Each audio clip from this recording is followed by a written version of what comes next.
রাউটারের মাঝে, মাঝে নেট ছেড়ে দেয়। এই সমস্যাটা সমাধান করার জন্য আজকের ভিডিও।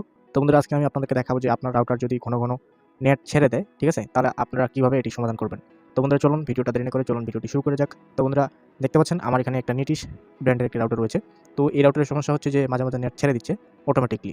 তো এটা কিভাবে সমাধান করা যায় সেটি আজকে আমি আপনাদেরকে দেখাবো বা বলবো, ঠিক আছে? তো নেট ছেড়ে দেওয়ার বেশ কয়েকটি কারণ রয়েছে, কারণ অনেক সময় দেখা যায় যে অনুরও কিন্তু প্রবলেম হয়ে থাকে, ঠিক আছে?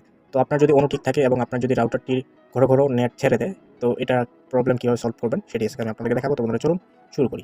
তো বন্ধুরা, আমরা জাস্ট কী করবো, রাউটারের সেটিংয়ে চলে যাবো। মানে আমাদেরকে রাউটারটা কনফিগার করতে হবে। তো এর জন্য জাস্ট আমরা গুগল ক্রোম ব্রাউজারে চলে যাবো। তো আপনি মোবাইল ফোন দিয়েও করতে পারেন অথবা আপনি ডেস্কটপ দিয়েও করতে পারেন। তো আমি ডেস্কটপ দিয়ে দেখাচ্ছি। তো রাউটারের আইপি অ্যাড্রেসটা এখানে আমাদেরকে সার্চ করতে হবে।